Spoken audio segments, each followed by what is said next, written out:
Tout peut changer. Un balado pour faire changer les choses. Il ne suffit que d'y croire.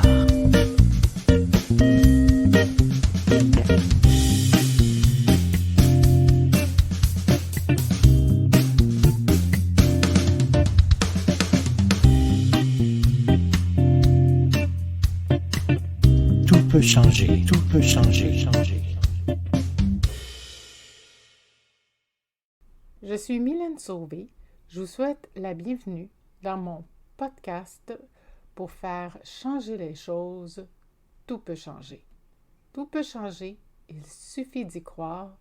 Un balado qui vous parle de violence conjugale.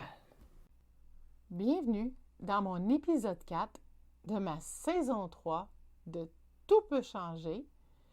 Aujourd'hui, je vous raconte la surprise au lancement de mon livre, suite à l'écriture de mon livre qui était sorti, et j'ai quelqu'un qui m'a aidé à faire un lancement. Et aujourd'hui, je vais venir vous parler de tout ça. Je vous souhaite officiellement la bienvenue dans mon épisode 4 de la saison 3 de mes podcasts Tout peut changer, il suffit d'y croire. Écoutez, je ne peux pas croire qu'on est déjà rendu là. C'est fou comment que le temps passe vite, je sais, je le dis tout le temps, mais my God, que ça va vite, ça va vite.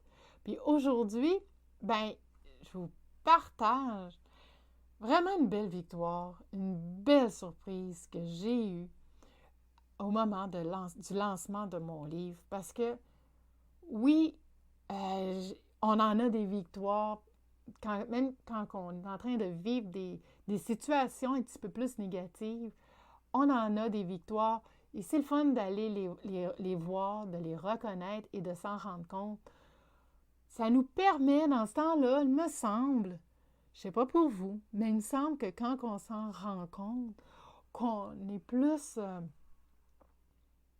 ça nous met plus en vie. On est... Je ne sais pas comment le dire, mais il me semble que ça nous rend fiers, en tout cas.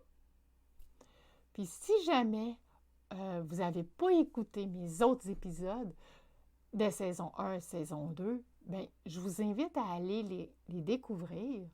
On est déjà rendu dans la 3e saison.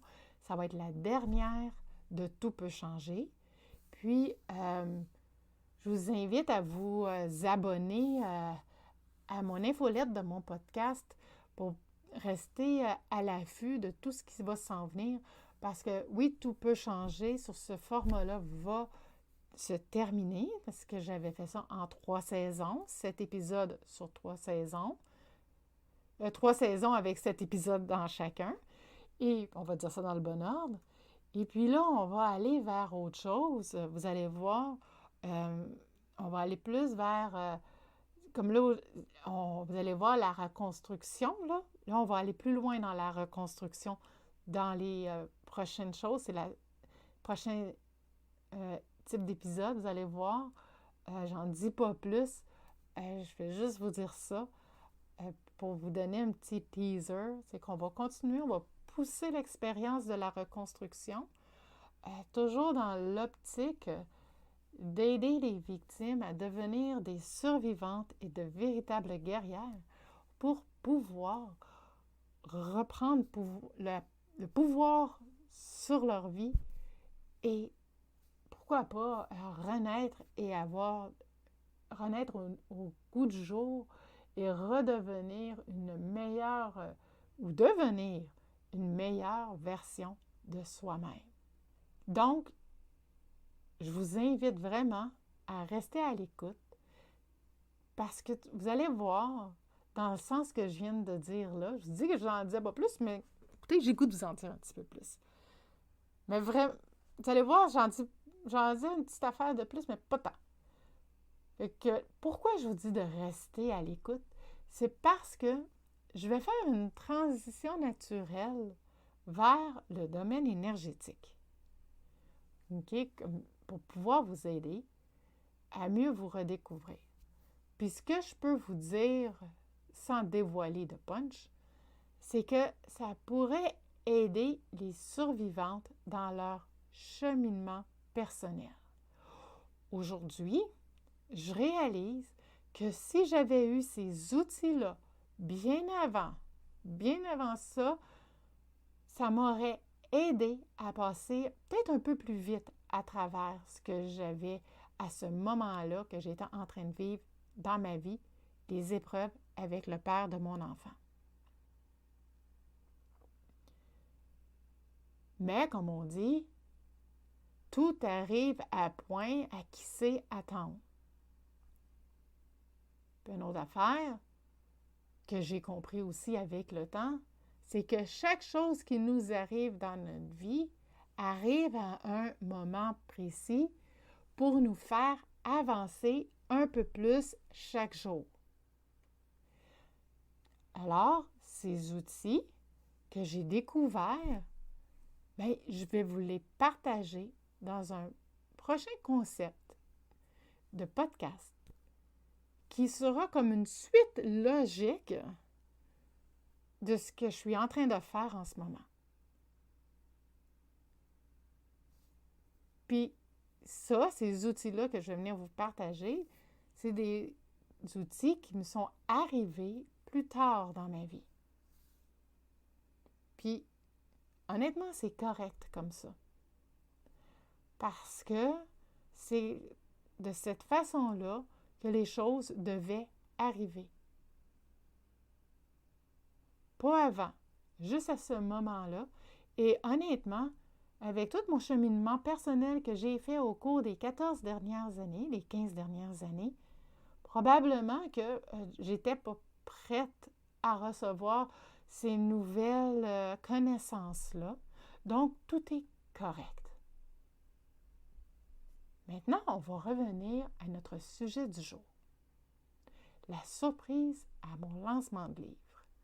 Vraiment une belle surprise. On va faire un petit retour avant sur mon épisode précédent où que je vous parlais que j'avais écrit mon livre qui était la guerrière, le combat d'une femme pour sa liberté. Fait qu'une fois que mon livre a été fini d'écrire, ça a pris environ 6 mois, plus ou moins, pour être publié. Puis, comme je dis souvent, j'étais pas mal fière. J'étais fière de moi parce que j'avais réussi à garder le secret pour ma famille. Il n'y avait pas grand monde qui savait que j'étais en train de faire ça, que j'étais en train d'écrire un livre. Pas grand monde. Je me rappelle même que ma mère, alors qu'on était à un dîner de Pâques, elle m'avait demandé « Mais comment tu as fait pour garder ce secret-là aussi longtemps? » J'ai été forcée de l'admettre là, que ça a été pas mal difficile que je l'aurais imaginé. C'était pas mal plus difficile que je l'aurais imaginé. Vraiment pas mal plus difficile. Oh my God! Elle m'avait aussi comme fait le commentaire que, tu sais, j'avais sûrement des papiers là, qui pouvaient traîner des fois, là, parce que, étant donné que j'étais en train d'écrire, elle avait raison, j'en avais. Mais, hey, vous auriez dû me voir quand je savais qu'il s'en venait, là. Je prenais mes papiers, je les cachais dans ma chambre, j'allais les mettre dans le garde-robe en dessous du lit pour pas qu'ils le voient, pour pas qu'ils voient ce que j'étais en train de faire. Oh my God, c'était fou, là, mon histoire, là, j'en revenais pas. J'étais comme, oh my God, c'est fou, quand même. Tout le trouble que je me donnais pour pas que personne de ma famille le sache. Mais... tu sais, comme on dit, comme tout bon auteur, hein, parce que là, je me considérais un auteur maintenant, je le disais pas trop au début, mais à un moment donné, forcé d'admettre que quand tu écris un livre, tu es auteur. Bien, tout bon auteur a son club de lecture. Fait que j'avais juste une petite poignée de personnes qui étaient au courant. Je devais avoir à peu près 5 personnes approximativement qui avaient lu mon livre, et c'était à peu près les seules personnes qui étaient effectivement au courant, c'est sûr. Mais c'était tout. Il n'y avait pas personne d'autre qui était au courant. Puis là, je me suis mise à penser, c'est-à-dire, pas je me suis mise à penser, mais j'ai une amie qui me fait penser, j'aurais plutôt dire ça comme ça, à faire un lancement de livre. Je dis, ben oui, hein? Fait que j'ai fait un lancement de livre. Fait que là, je me suis mis à me demander c'est qui que je voulais qu'il soit présent au moment de ce fameux lancement-là. Fait que là, moi, je me fais une liste. Tu sais, moi, dans la vie, pas trop d'attente, là. Fait que je me fais une liste de 80 noms. Parce qu'on m'a toujours dit, là, vous avez des lunes que je sais ça, c'est qu'on m'a toujours mentionné d'en mettre toujours plus de noms quand on veut inviter des gens à un événement ou, c'est un événement quelconque. T'en invites toujours plus parce qu'il y en a toujours la moitié qui ne viennent pas. Fait qu'au moins, tu sais, si t'en invites 40 et qu'il y en a un 20 qui viennent, ben, ce sera ces 20-là, tu sais. Fait que là, moi, je n'invite 80. Je connaissais 80 personnes à l'époque, mais je les connaissais vraiment très, très bien. Et il y avait du monde, ma famille au complet était là, oncles, tantes, cousins, cousines, sur ma liste, là, des amis de la famille. Nommez-les, je les avais. Du monde de mes réseautages, que j'allais dans des réseautages dans les Laurentides. Mes nouvelles amies des Laurentides. Des amis que j'avais aussi quand je restais dans le coin de l'île Perrot. En tout cas, je n'avais 80 en tout. Fait que là, moi, je me disais que si j'en ai 50 sur les 80, je vais être pas mal contente. Fait que j'ai une de mes amies qui travaille dans l'événementiel. C'est elle que je vous disais qui m'a aidé à monter cet événement-là épique, je vous le dis, là, et je le redis, un événement épique. Mais c'est aussi quelque chose, je vous le dis, là, j'en parle encore aujourd'hui avec grande émotion, mais c'est quelque chose que je vais me souvenir. Là. C'est sûr, je vais m'en souvenir toute ma vie de ce lancement-là de livre. C'est bien certain. Puis, j'avais fait ça au Saint-Hubert à Saint-Sauveur. J'étais vraiment contente. J'étais vraiment fière de moi. Fait que là, on pense à tout. Au décor, à une séance de dédicace, à mon pitch de ma part, une petite chanson de mon amie Katia Fontaine en passant, qui est auteur, compositeur, interprète. Elle a écrit une chanson sur la violence conjugale, justement. Le fit est parfait, comme on dit. Elle accepte de venir à mon lancement de livre. Il n'y en a pas de problème. J'ai aussi invité des personnalités connues, mais à la base, c'est des amis. Puis, un, c'est un ami d'enfance. Puis, l'autre, c'est un auteur québécois qui est bien connu du public. Puis, aussi, la belle et talentueuse Geneviève Young, que j'adore. C'est elle qui m'a permis de littéralement croire en mes rêves les plus fous. Puis c'est d'ailleurs grâce à elle que mon livre a pu voir le jour parce que elle a fait, un jour, elle avait fait à Saint-Jérôme ce qu'on appelle un dream class, une classe de rêve. On arrivait tout le monde avec nos rêves, puis on faisait comme un genre de speed dating avec nos rêves. On passait d'une table à l'autre et on disait moi, mon rêve, c'est telle affaire. Est-ce que tu peux m'aider? Est-ce que tu as des contacts pour m'aider à le réaliser? Donc, moi, on avait comme 3 minutes pour raconter notre... on avait 5 minutes par table. 3 minutes pour dire, en gros, c'était quoi notre projet. Puis s'il y avait du monde qui pouvait nous aider, ils nous donnaient leurs coordonnées. C'est là que j'ai trouvé quelqu'un qui m'a suggéré un éditeur. Donc, j'étais pas mal contente. C'est comme ça, c'est vraiment grâce à elle que j'ai pu éditer mon livre, trouver une maison d'édition. J'avais beau chercher, je ne trouvais pas pantoute. Fait que, comme que je disais, les 2 personnes connues sont pas venues, mais c'est les 2 seuls sur les 80 que j'avais invités.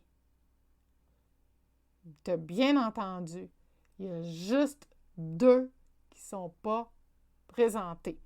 Moi, je m'étais dit que s'il y en a 50 sur 80 qui viennent, moi, être bien contente. Et finalement, il y en a juste 2 qui ne sont pas venus. En bon québécois, j'étais sur le derrière. Hein? Parce que j'en revenais pas que autant de personnes soient là pour moi. Pour vrai, là, il a presque manqué de place. Je pensais pas avoir autant de monde que ça, là, avec moi, ce jour-là, là. Ça a été mémorable. Tout s'est bien passé. Ça a été un beau temps que j'ai passé avec, comme je disais, des gens de ma famille et des amis. J'ai rendu hommage à mon père, un petit mot gentil pour ma mère. Pour mon père, ça allait de soi, il a toujours été là pour moi. Quand je dis toujours, c'est toujours dans tous mes moments difficiles de ma vie adulte. À chaque fois que j'ai eu à passer quelque chose de difficile, mon père a toujours été là pour moi. Il a toujours été à l'écoute, sans jugement. Il était juste là. Juste là. Pour moi, ça, là, ben, j'y serai toujours reconnaissante. Ouf, juste d'en parler, j'en ai les larmes aux yeux. J'ai perdu mon père, comme je disais, en 2017. Ça a été difficile pour moi parce qu'il m'a vraiment beaucoup aidé au travers de tout ça, toutes ces épreuves-là que j'ai subies avec le père de mon enfant. Mon papa a toujours été là pour moi. Il a toujours été là, tout le temps. Sans jugement. Toujours prêt à m'aider. Toujours prêt à aider avec mon garçon.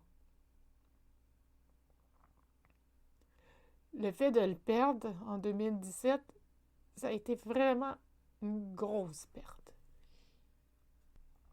Puis ma mère, ben elle, ça a été un petit peu plus difficile de lui rendre un hommage. Parce que j'ai toujours eu l'impression que j'en ai jamais fait assez. Jamais assez. Qu'au final, ben que je la décevais. Fait que ça a été difficile pour moi de rendre hommage à ma mère, mais je l'ai fait. L'hommage a été plus court. Mais j'ai fait rire du monde. J'ai dit, « Maman, merci de m'avoir donné la vie. Car après tout, c'est grâce à elle que je suis là aujourd'hui, n'est-ce pas? » Une fois que mes hommages ont été faits, Katia Fontaine a chanté Petite fille, une de ses compositions qui me parlait beaucoup à l'époque. On a fini sa chanson enlacée dans les bras l'une de l'autre. C'était très, très émouvant comme moment. Puis j'ai même poussé la petite note à la fin. J'ai peut-être pas chanté aussi bien qu'elle, mais bon, hein, c'est pas bien grave. Puis, entre toi et moi, là, lorsque je parlais, là, hey, pour vrai, là, oh mon Dieu, je chantais que mes genoux, là, ils me claquaient ensemble, là, tellement que je sentais la nervosité monter au plus profond de mon être, au plus profond de moi. Je sentais que j'étais nerveuse, là. Oh, Seigneur, que je me sentais nerveuse. Puis, quand que j'en ai parlé plus tard à ma belle-sœur, comment que je me sentais nerveuse, là, elle m'avait dit « T'as été bonne tantôt quand t'as parlé, t'as même pas... ça paraissait pas que t'étais nerveuse. » Je disais « Oh mon Dieu! » Ça paraissait pas. Il me semblait que les deux genoux me claquaient ensemble. Elle dit pas tout. J'ai répliqué là, que j'étais tellement gênée que j'étais sûre qu'on le voyait, que mes genoux claquaient ensemble. Fait qu'elle m'a rassurée, puis elle m'a dit « Ben non! Crois-moi sur parole, t'étais solide. Puis tu vas être vraiment bonne dans tes conférences. » J'étais surprise parce que je me sentais vraiment trembler, là, de tout mon corps. Pas juste les genoux qui me claquaient ensemble, là. Le corps au complet, là, je chantais. Et puis j'avais soif. Ah mon Dieu, j'ai eu chaud, j'avais soif. Ah, c'était quelque chose. Mais je sais, je me rappelle, je m'étais perdue dans mon texte. J'ai tout perdu. Puis ça n'a pas trop paru, une chance. Il y a juste mon ami avec qui que j'avais préparé l'événement qui s'en est rendu compte, là. Mais sinon, je m'en suis pas... je m'en suis quand même pas si pire tirée, là, comme qu'on pourrait dire. En tout cas, j'étais pas mal fière de moi. J'ai été fière du résultat que j'ai obtenu.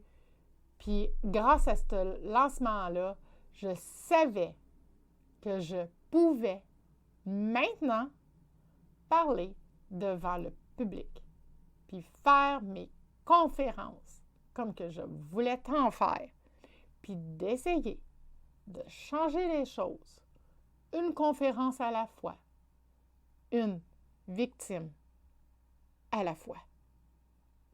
Pour rien manquer de ce qui s'en vient après dans mes podcasts, je vous invite à vous abonner à l'infolette de ce podcast pour rien manquer. Puis, vous allez voir que dans un futur proche, comment je vais faire le lien des podcasts sur la violence conjugale à mon champ d'expertise dans le domaine énergétique. Comme je dis souvent, tout est dans tout et tout se suit. Un peu comme une histoire que l'on découvre au fil des semaines, au fil des mois. C'est ça que vous allez découvrir un peu plus chaque jour dans les prochains épisodes et dans le prochain type de podcast que je vais sortir après Tout peut changer. En espérant que vous avez apprécié cet épisode de podcast, puis je vous remercie encore une fois de m'avoir écouté aujourd'hui. Puis j'aimerais ça vous inviter encore une fois à vous procurer mon livre, La guerrière, le combat d'une femme pour sa liberté. Ils m'ont donné 1$ pour chaque copie vendue à l'Ombrelle, qui est un centre pour femmes victimes de violences conjugales. Et c'est eux, comme que je disais, qui m'ont beaucoup aidé là, durant mon processus de reprise, ma reconstruction, ma reprise de mon pouvoir et tout et tout. Donc, c'est un bel organisme et j'aimerais leur redonner un peu au suivant, comme on pourrait dire. Donc, je vous souhaite de passer une belle fin de journée. Au plaisir de se parler bientôt. Et puis, d'ici la prochaine fois qu'on se reparle, bien, portez-vous bien.